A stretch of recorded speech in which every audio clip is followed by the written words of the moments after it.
ce que tu veux, c'est comme ça. MacGyver de la relaxation. On va tout faire pour que ça marche.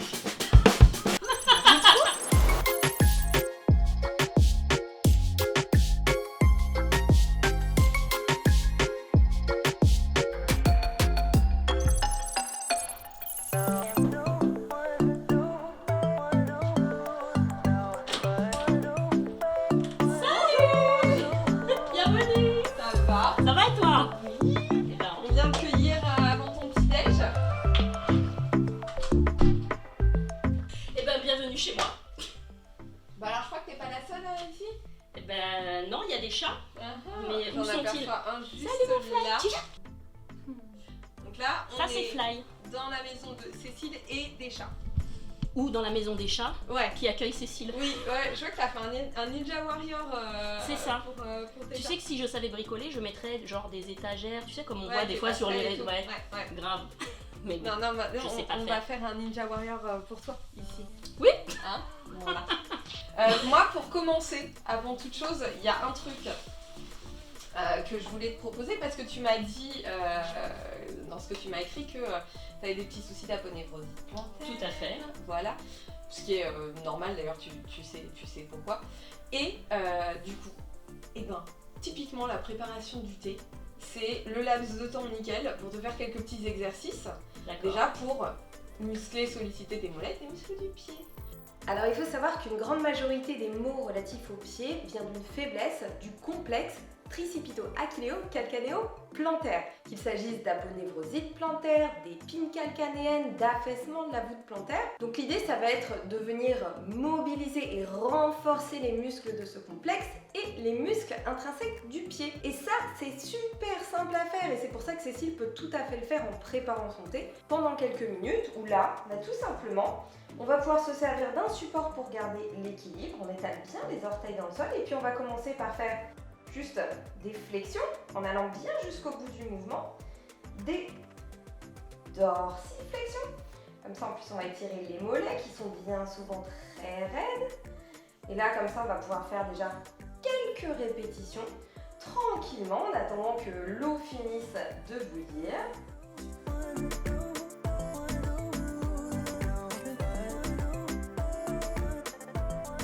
Ensuite, on va venir un petit peu archer la voûte plantaire. Donc là, tout simplement, on imagine qu'on veut chiffonner le sol sous son pied et ensuite on étale. Et là, on sent la voûte plantaire qui remonte et ensuite on étale. Donc ça, notamment avec le manque de sollicitation et aussi avec une éventuelle surcharge pondérale, ce sont des exercices qui vont venir empêcher la voûte plantaire de s'affaisser. Et puis pour continuer, alors attention à la coordination, on va pouvoir pianoter avec les orteils. Donc on commence par soulever les gros orteils en pressant avec les 4 autres orteils dans le sol. Et ensuite on inverse, on presse les gros orteils dans le sol très fort et on soulève les orteils. Hop, et on inverse. Donc là on renforce les pieds, ils en ont bien besoin. Le thé devrait avoir fini d'infuser et on a fait nos petits exercices sans que ça prenne davantage de temps. C'est une bonne petite connexion du matin et tu vas voir que plus tu vas commencer à le faire et plus tu vas sentir que ça a chauffé sous la voûte plantaire. Mais ça peut prendre des jours, ça peut même prendre des semaines et voilà. Et franchement, c'est pas une contrainte. Non, c'est vrai. Voilà. Donc tu peux te mettre un petit rappel le matin les premiers jours. Et puis le matin, je vais me lever pour aller bosser et je vais le faire automatiquement parce que ça sera devenu. Mais c'est Ah. ben c'est ça, c'est comme te brosser les dents, c'est pas parce C'est que ça. tu te lèves tôt que tu te dis ah bah là non je vais pas me brosser les dents parce que je me lève tôt. Voilà, ça prend pas plus de temps qu'un brossage de dents. Et t'as les mains libres.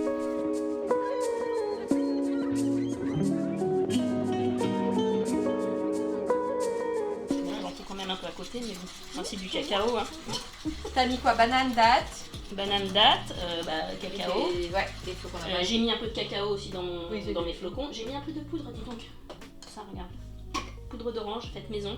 Bon là, le petit déj de Cécile, clairement, on peut dire qu'on est sur un sans faute. On a un bon porridge qui contient des ingrédients majoritairement bruts, nutritifs, bons pour la santé. Et puis on voit clairement qu'il y a du goût. Et ça, c'est important parce que clairement, manger un porridge absolument sans saveur et déprimant, ça n'a aucun intérêt. Et oui, la notion de plaisir, elle est essentielle à l'équilibre. Par contre, on voit qu'il y a des fruits à coque, de la purée de fruits à coque, du chocolat. Donc on est quand même sur une préparation assez riche qui correspondrait peut-être un peu plus à une personne qui qui aurait une dépense énergétique plus élevée dans sa journée, même si le total calorique s'étale sur la journée. Donc même si le choix des aliments et des ingrédients qu'on consomme est absolument essentiel pour s'assurer d'en tirer un maximum de bienfaits, on veille aussi à adapter les quantités en fonction de nos propres besoins. C'est ce qui va permettre tout simplement de maintenir un poids de forme stable et durable tout en mangeant à sa faim et en comblant ses besoins énergétiques.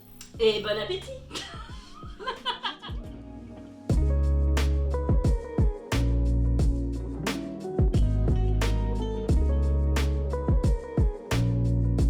Ton jour de repos, normalement, tu fais quoi? Bah ça dépend, soit si je reste chez moi à rien faire, voilà, à rien faire. Genre ordi? Genre ordi, bouquin, puzzle, mais pas trop de mouvement quoi.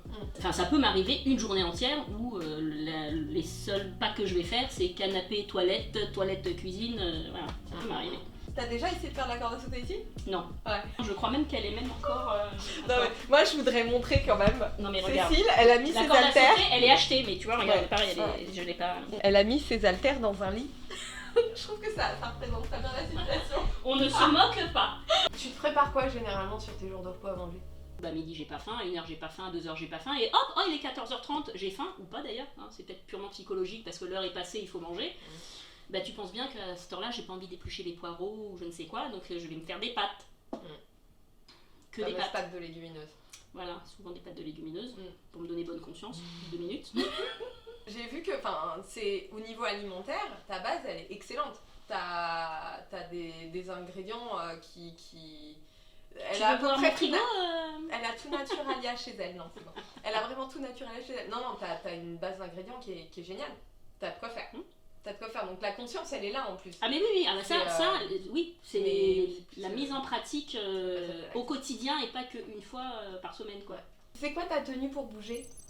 Bah, c'est peut-être pas censé être près du corps à la base, mais bon, quand tu fais une certaine taille de XL, j'avais envie de pleurer, mais bon, qu'est-ce que tu veux, c'est comme ça. Alors ça peut paraître un peu superficiel, mais pourtant la tenue de sport que l'on va porter, elle a son importance. Déjà parce que c'est elle qui va nous permettre de bouger, de faire des efforts confortablement. Et puis aussi parce que si notre tenue de sport, elle ressemble à un pyjama, eh ben on va la considérer comme un pyjama. Et je peux vous dire que c'est comme si vous vouliez faire du sport dans votre lit. Psychologiquement, ça va avoir un impact. On fait en sorte de choisir des vêtements qui nous plaisent et dans lesquels on se sent bien. C'était pas le cas de Cécile, donc je me suis dit qu'on allait remédier à ça. On lui a commandé une petite tenue. Alors j'ai pris ces mesures pour m'assurer tout simplement que les vêtements lui aillent, encore une fois pour qu'elle soit à l'aise dedans et qu'elle puisse bouger confortablement. Parce que, je le rappelle, c'est extrêmement important de bien se sentir dans ses fringues quand on pratique une activité physique. Ça, c'est vraiment des petits pavés vers ton passage à l'action que tu mets. Voilà. Et Oui, du il n'y a coup, plus ça l'excuse de dire bah, attends, Ouais, il c'est faut pas que j'aille tenu, m'acheter un pantalon. machin. J'ai les baskets, hein, ça fait des années que je les ai achetées, mais il y a encore le fil. Non, Tu vois, j'ai mais même pas T'as coupé vu le. le nombre de... Tu te mets en fait des petites barrières, mais même les plus infimes. Mais oui, c'est fou. L'étiquette. T'as mis des barrières dans ton chez-toi qui t'empêchent de faciliter quoi que ce soit. Notamment, là, concrètement, tes chats, ils ont tout ce qu'il faut pour bouger. Ah oui, ça, oui, ils ont tout ce qu'il faut. Toi, pour t'as bouger. rien pour bouger. Tes plantes, pour elles-mêmes, dans leur espace vital, elles ont plus de place pour s'épanouir. Et d'ailleurs, tu mets plus de moyens sur tes plantes pour qu'elles s'épanouissent. On en parle de tes lampes professionnelles, pour que tes chères petites plantes puissent vivre leur best life. Tu vois ce que je veux dire? La nana, elle a que du bio, que des super ingrédients que même moi, je rêverais d'avoir dans mon placard, dans une telle abondance. Il y a tout ce qu'il faut. Il y a tout ce qu'il faut, mais vraiment. Et puis, de toute façon, tu as cette notion de prendre soin. T'es pas infirmière pour rien. Non, mais tu sais, ça serait peut-être analysé de infirmière pour s'occuper des autres, pour ne pas avoir à s'occuper de soi, évidemment. n'est-ce pas? Évidemment, alors là, on fait de la psychologie de comptoir Grave. bien comme il faut. En même Mais temps, en même temps, c'est vrai. voilà. Moi, je vais finaliser ta commande. Toi, en attendant, je te laisse aller te changer parce que maintenant, on va aller faire un petit tour au parc. Mais en tout cas, merci beaucoup, parce que bon, je m'y attendais pas quand même. C'est la journée des cadeaux. Bah Je vais oui. m'appeler Mère Noël. J'aime Puis bon, bah, faut y aller. Hein. Encore un cadeau. Comme pour le moment, l'environnement de Cécile ne se prête pas du tout à la mise en mouvement, je me suis dit qu'on allait plutôt aller dehors. En plus, il faisait super beau et j'avais repéré un petit parc absolument nickel pour qu'elle puisse faire ses petits exercices. Et ça d'ailleurs, c'est quelque chose que je vous recommande de faire. Vous regardez tout simplement autour de chez vous les endroits que vous pourriez utiliser pour dérouler votre tapis et faire une petite séance, ce qui vous permettra de bouger au grand air et au soleil quand il fait beau et puis peut-être d'être un peu plus tranquille qu'à la maison. T'as plutôt des chances que ce soit tranquille. Moi j'aime bien ce genre, moi je suis très air de jeu pour enfants, pour m'entraîner parce qu'en plus le sol est vachement confortable. Voilà. Ça, au niveau des impacts, tu vois, si tu veux faire de la corde à sauter ou n'importe quoi, c'est cool. Alors il y a souvent des enfants qui font des bruits de prout parce qu'ils adorent faire ça. Bon, voilà.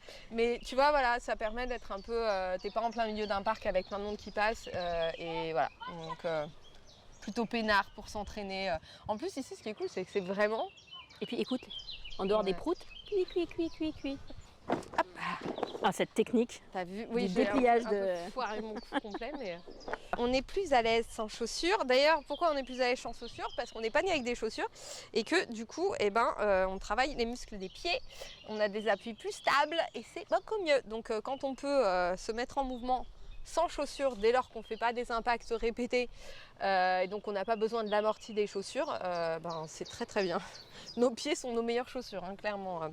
Là, on va commencer tranquillement, tu vas te mettre en quadrupédie et on va juste commencer à solliciter un petit peu cette souplesse. Donc tu vas pousser tes fesses en arrière, augmenter un petit peu l'appui. Tu peux pousser sur tes mains, tac, tac, tac, rester un tout petit peu et puis tu redescends. Et puis ce qu'on peut faire tant qu'on est là, c'est commencer à mettre en charge un petit peu. Donc là, hop, tu engages ta ceinture à l'intérieur du ventre et puis tu reviens. Tu me dis si au niveau des poignets ça va, parce que pour l'instant on ne les a pas beaucoup échauffés du tout. Pour l'instant ça va. Ok. Et puis là, on va explorer un petit peu, tu vas faire quelques mouvements comme ça, où tu vas pousser, connecter tes bras, tu vas commencer à rentrer un peu le nombril, connecter ton plancher pelvien, hop, et remonter. Puis là, tu vas essayer de t'appuyer peut-être un peu plus sur tes pieds. Et là, je suis en impro total. C'est-à-dire que ton corps, il a dit un truc, j'ai fait ok, vas-y, on va démarrer là. Et ça, c'est un truc, en fait, quand tu apprends à te connaître, tu peux totalement le faire. Et du coup, on sort complètement de la rigidité de je dois faire des fentes, je dois faire ceci. Tiens, tant qu'on est là, on va échauffer un peu les poignets avant de passer à la suite. Donc là, tu mets tes mains sous tes épaules, crochette tes doigts un petit peu. Voilà, ça, imagine toujours que tu veux chiffonner ton tapis, même s'il est très beau, tu peux le chiffonner, ok? Je veux pas l'abîmer. Voilà. Non, mais comme ça, tu engages beaucoup plus les muscles des avant-bras et c'est beaucoup plus confort pour tes poignets. Puis on va faire des petites bascules tranquilles. Ici, tu vas pouvoir inverser. Fais-le une après l'autre, comme ça, tu mets pas tout ton poids dessus, tu vois. Surtout si tu as les poignets un peu sensibles. Comment ça se passe? Ça va, mais je sens. Ok. Là, la flexion, elle est hyper importante. Donc là, garde un peu les fesses en arrière, pareil, pour décharger tes bras. Et là, tu vas juste ramener ta main face à toi. Et tu vois le truc qu'on fait souvent au début? Voilà. Tu me places ton épaule et ton bras et tu changes. Alors, ça peut être assez intense.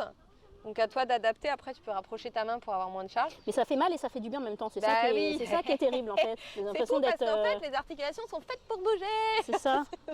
Et pour finir, on va juste presser dans les doigts. Tac, voilà, très bien. Tu trembles. Je peux rien y faire. Hein. Non, laisse faire justement, parce que je pense qu'en plus plus tu essayes de le contrôler, plus tu luttes et c'est carrément. Attends, comment ça s'appelle? Tremblement essentiel. Tremblement essentiel, voilà. Cécile, elle twerk des mains. Et tu m'engages tes bras. Ils sont pas engagés là? Si, je te rappelle parce qu'on attend. D'accord. Et, voilà, et tu continues. Et tu gardes bien cet engagement. C'est pas facile de penser à tout en vrai. Ah non, mais c'est le plus dur au début. Et tu vas voir que plus tu vas le faire, plus ça va se faire tout seul. Hop, voilà. Et puis une fois que tu es à l'aise, tu peux décrocheter tes orteils et puis te faire une petite pose de l'enfant. Ah, ça c'est mon truc préféré.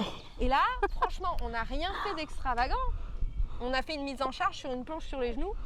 Sauf que déjà, il y a plein de muscles qui ont travaillé dans le corps.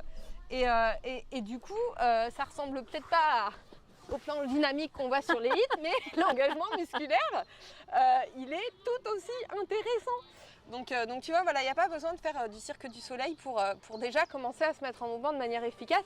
Et peut-être aussi voilà, de désacraliser le mouvement. En fait, on peut faire des trucs simples et que ça soit efficace. Donc là, on a vraiment fait un petit enchaînement d'exercices à la fois simples et très intuitifs, basés sur les besoins spécifiques de Cécile. Donc j'ai choisi avec elle des mouvements qui allaient solliciter à la fois sa posture, son équilibre, le renforcement de ses muscles profonds, de ses pieds, de ses chevilles, de ses abdominaux, de ses fessiers et globalement de toute sa chaîne postérieure. Donc des choses qui travaillent à la fois en mobilité et en renforcement. Et d'ailleurs, on a focalisé aussi un peu plus sur la partie du haut du dos, des épaules, qui vont permettre de diminuer les tensions qui, à la longue, peuvent être douloureuses. Et ça, c'est vraiment des choses que l'on voit d'ailleurs dans Moveo. si tu es en planche et que tu tiens 6 vraies respirations et qu'après tu sens que tu perds l'engagement et tout, et ben après tu descends et qu'est-ce que tu fais? Bah tu fais 6 fois ton swan dive. Voilà. Et en soi, si j'en fais que 3, c'est pas grave, vaut mieux en faire non. 3 que 0. Exactement. Peut-être que le lendemain, j'en ferai 4. Exactement. Voilà, tranquillement. Et puis tu t'assieds, tu peux basculer d'un pied à l'autre. Et puis après, tu peux même travailler un petit peu en ouverture de hanche, langage des fessiers. Toujours avec les orteils crochetés. Voilà. Tu descends. Et puis tu remontes. Et puis même après, tu peux faire une petite extension comme ça. Ah, ça fait du bien. Et là, tu as un petit triptyque de mouvements qui sont très très bien imbriqués entre eux et qui répondent parfaitement en plus à ce dont ton corps a besoin. On sait qu'il y a une petite raideur au niveau des pieds. L'engagement du centre du corps, il est hyper important. Travail d'appui sur les bras. Et puis là, on termine après avec du travail postural. Et ça, des choses comme ça, il y en a plein qu'on peut faire.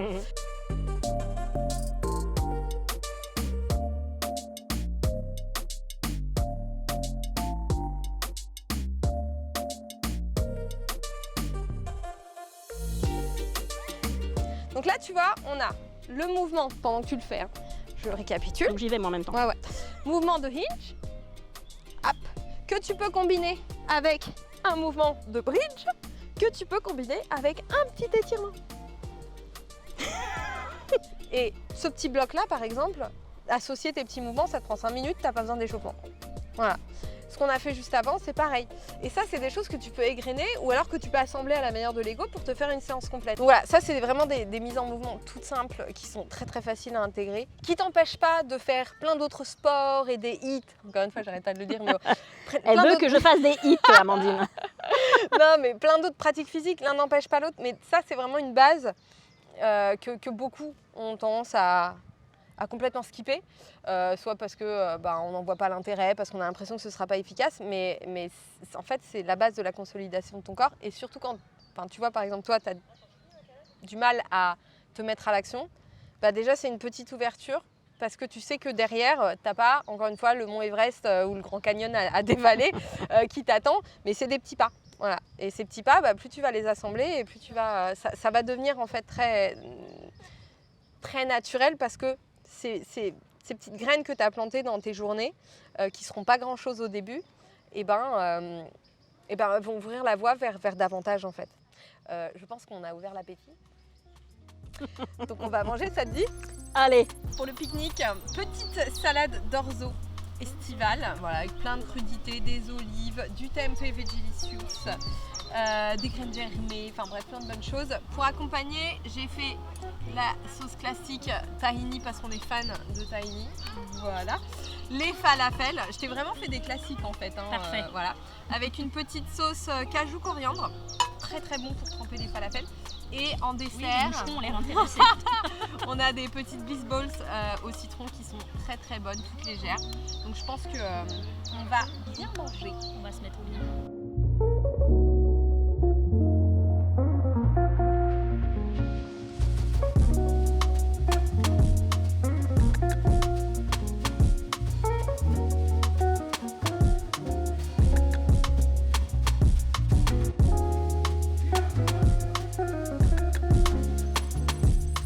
Bon, on vient de finir ce pique-nique, c'était bon? Très bien, très bon.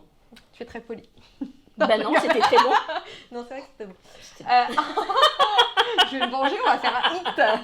Bon, non, pas du tout. Je voulais voir avec toi des petites choses à faire plutôt en fin de journée. Tu m'as dit que tu avais un sommeil assez irrégulier et mouvementé. Je pense qu'il y a des petites choses qui peuvent t'aider justement à améliorer la qualité de ton sommeil et surtout à relâcher un petit peu l'activité qui se passe par ici. Et ça, c'est quelque chose que tu vas pouvoir faire à la maison.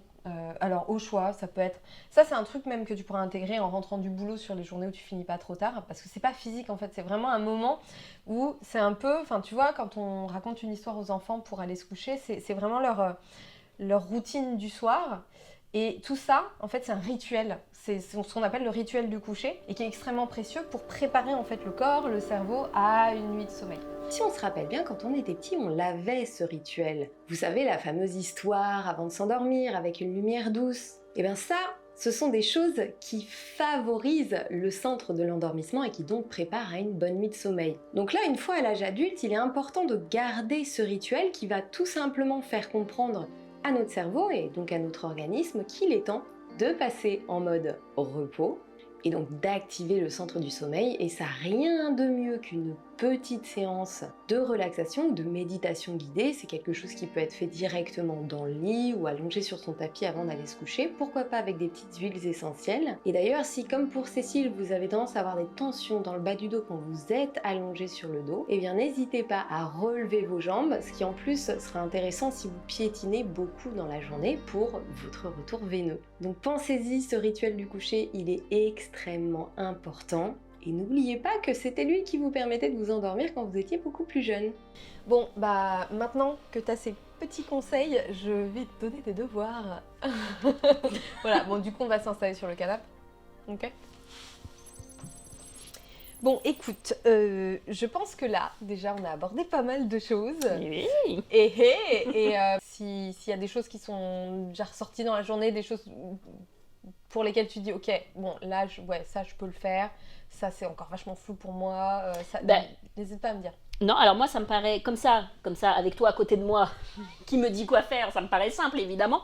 Moi, je pense que, oui, mon problème, ça va être par exemple de sortir, tu m'as montré des trucs à faire, donc ça, oui, je vais être capable de le refaire, mais de sortir de ça et de faire autre chose, je sais pas. Ce à quoi j'avais pensé, là, pour ce mois-ci, comme je te l'ai dit un peu plus tôt, ça va être, de toute façon, de commencer à instaurer des choses sur tes jours de repos. Moi, ta première activité physique que je vais te demander, et elle est indispensable. Est-ce que j'ai peur? Ça va être de faire de l'espace dans ton environnement. Parce que ton environnement, là, il s'est moulé à tout ce que tu essayes de changer ou ce que tu voudrais changer aujourd'hui. Je vais revenir dans un mois. Oh là là. Et vraiment... Moi, je me disais, c'est bon, une fois qu'elle est passée, j'ai fini mon rangement. Non, mais il faut vraiment que tu imagines ça comme le moule qui te maintient exactement là où tu es aujourd'hui. Là, le plus gros, c'est ça. Et du coup, ce mois-ci, dès que tu reçois Mindkey et que tu as tes jours de repos, de la même manière que tu as regardé en hyper cérébralisant l'introduction et tous les principes de base, les clés motrices de Movéo, c'est ça. Là, pour l'instant, ce travail-là, tu vas le faire sur Mindkey, ce sera beaucoup plus prolifique. J'ai ouvert les accès à Cécile à ma formation Mindkey pour qu'elle puisse directement travailler sur tous ces blocages qui l'empêchent de passer à l'action. Parce qu'on a bien vu qu'elle avait parfaitement conscience de la situation. Elle l'analyse d'ailleurs avec beaucoup de clarté, mais par contre, pour l'instant, le passage à l'action est complètement bloqué. Donc Mindkey, ça va être un bon moyen d'aller creuser et de mettre en place tout ce qui est nécessaire pour l'aider à se mettre en action, à créer son momentum. Et j'en profite du coup rapidement pour vous présenter Mindkey, qui est la formation autour justement du passage à l'action qu'on a co-créé avec Élise, qui est coach et formatrice en programmation neurolinguistique, qui est ouverte à tous et qui permet justement de travailler sur ces blocages, les problèmes de procrastination, de doute, de peur, d'appréhension et de manque de motivation que je pense que l'on peut dire on rencontre tous dans notre vie. Donc je vous laisse aller découvrir tout ça, de fil le lien directement en description. Et d'ailleurs, autour de ce sujet, on vous a fait également un très beau cadeau, le carnet Métamorphose, qui est entièrement gratuit et qui va déjà bien vous mettre le pied à l'étrier si justement vous voulez passer à l'action. Rendez-vous en description, filez récupérer votre cadeau, vous allez voir, c'est une petite pépite. Enfin, c'est toi qui vois après, mais j'aimerais bien que tu testes au moins un cours de yoga, plutôt yoga yin. Donc pas un yoga où tu es dans le mouvement mécanique et où tu mimes les mouvements, mais un yoga où justement tu introspectes. C'est-à-dire que tes sens, hop, tu les tournes vers l'intérieur et tu commences à discuter avec ce qui se passe à l'intérieur. Donc soit dans un studio s'il y en a un dans le coin, soit en ligne. Fais tes petits exercices de pied. Quand tu fais ton thé le matin, il faut que ça devienne systématique. Et ça, c'est vraiment les trucs les plus importants. Ok ? Création d'espace. Mindkey. Cours de yoga. Et les petits exercices. Si tu peux déjà commencer à penser à dérouler ton tapis et à te faire ce petit moment où alors je me mets ma petite vidéo d'ASMR dans le coin ou alors une méditation guidée, mais voilà, ce temps pour toi. C'est-à-dire que là, ce travail pendant un mois, c'est tu crées de l'espace et cet espace, tu commences à le remplir de choses pour toi. On va tout faire pour que ça marche. On va appeler Marie Kondo. Maintenant, on a une Cécile qui a du pain sur la planche. Moi, en tout cas... Allez, partez là, j'ai des choses à faire. Non, mais en tout cas, moi, je vais être là, pendant tout le mois, je vais t'appeler. Sinon, on revient dans un mois. Voilà, faire un petit bilan de ce mois. Deal ? On fait ça. J'ai jamais su checker, c'est une catastrophe. Marché conclu.